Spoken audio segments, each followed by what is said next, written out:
क्या कोई ऐसा शासक जिसे जनता ने अपने हितों की रक्षा के लिए चुना हो, वो खुद ही अपने नागरिकों के विनाश की साजिश रच सकता है? और क्या वो इस अमानवीय उद्देश्य के लिए दूसरे देशों की मदद भी ले सकता है? ईरान इंटरनेशनल और अन्य सूत्रों के अनुसार 8 और 9 जनवरी के दौरान देश भर में हुए बड़े प्रदर्शन को दबाने के लिए तेहरान में विदेशी मिलिशियाओं को तैनात किया गया। ये सिर्फ स्थानीय सुरक्षा बल नहीं थे, बल्कि अफगान, पाकिस्तानी और इराकी लड़ाकी थे, जिन्हें विशेष रूप से IRGC की फोर्स ने बुलाया था। ब्रिटिश मीडिया और अंतर्राष्ट्रीय रिपोर्टों के अनुसार पिछले 17 दिनों में कम से कम 12,000 प्रदर्शनकारी मारे गए हैं। तो सवाल यही है, क्या हम ऐसे दौर में जी रहे हैं जहां सच की आवाज़ दबाने के लिए अपने ही नागरिकों को मरवाया जा सकता है? देखिए इस रिपोर्ट में।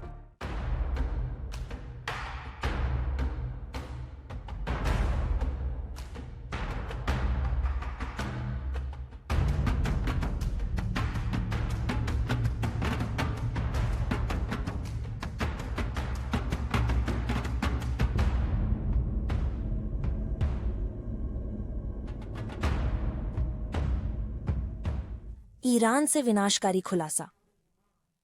नई रिपोर्टों के मुताबिक इस्लामिक गणराज्य ने अपने ही लोगों को कुचलने के लिए विदेशी मिलिशिया बुलाए। ईरान इंटरनेशनल की विस्तृत पड़ताल के अनुसार 8 और 9 जनवरी के विरोध प्रदर्शनों के दौरान तेहरान में अफगान, पाकिस्तानी और इराकी लड़ाके तैनात किए गए थे, जिसे चश्मदीदों ने पूर्ण इंटरनेट बंद के दौरान किया गया नरसंहार बताया है। स्रोत बताते हैं कि ईरान के IRGC क्वुड्स फोर्स ने ऑपरेशन का समन्वय किया, जिसमें अफगानिस्तान की फातेम्यून, पाकिस्तान की ज़ैनबियून ब्रिगेड और इराक के पॉपुलर मोबिलाइजेशन फोर्सेस के लड़ाके तैनात किए गए। तेहरान समर्थित इन समूहों को कथित तौर पर ईरानी नागरिकों के खिलाफ इस्तेमाल किया गया। वरिष्ठ सरकारी और सुरक्षा सूत्रों ने ईरान इंटरनेशनल को बताया कि देश भर में कम से कम 12,000 लोग मारे गए, जिनमें से अधिकांश 8 और 9 जनवरी को मारे गए। शुरुआती अनुमान कथित तौर पर ईरान की अपनी सुरक्षा संस्थाओं से आंतरिक जांच के बाद आए हैं। रिपोर्ट में आरोप है कि हत्याएं सर्वोच्च नेता अली खामेनेई के सीधे आदेश पर सरकार की तीनों शाखाओं की जानकारी से की गई थीं। गोलीबारी का आदेश कथित तौर पर सर्वोच्च राष्ट्रीय सुरक्षा परिषद ने जारी किया था।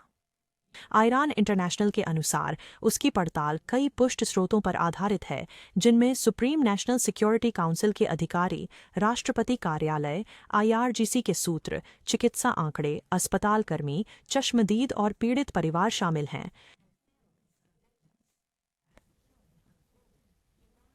हत्याओं के बीच ईरान ने अभूतपूर्व संचार और मीडिया बंदिशें लगा दीं। सैकड़ों अखबार खामोश हो गए। केवल सरकारी मीडिया और खड़े नियंत्रण वाले आउटलेट ही बचे, जिसे विश्लेषक सच सामने आने के डर का प्रतीक मानते हैं। दिसंबर के अंत में आर्थिक संकट के बीच अशांति शुरू हुई। ईरान की मुद्रा ऐतिहासिक निचले स्तर पर गिरी, मुद्रास्फीति 40% के करीब पहुंची और खाद्य कीमतें आसमान छू गईं। व्यापारियों के विरोध प्रदर्शन से शुरू हुआ, यह जल्द ही पादरी शासन के खिलाफ राष्ट्रव्यापी विद्रोह बन गया। ईरान इंटरनेशनल के संपादकीय बोर्ड ने कहा कि ये हत्याएं ईरान के आधुनिक इतिहास की सबसे बड़ी सामूहिक हत्या हैं। परिवारों से सबूत और गवाहियां सुरक्षित रखने का आग्रह किया गया।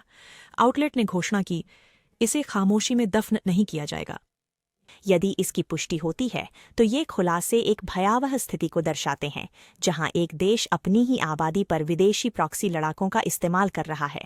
चूंकि ईरान दुनिया से काफी हद तक कटा हुआ है, इस सदी के सबसे गंभीर मानवाधिकार अत्याचारों में से एक की स्वतंत्र जांच के लिए दबाव बढ़ रहा है। वन इंडिया से जुड़े रहें। वन इंडिया ऐप पाएं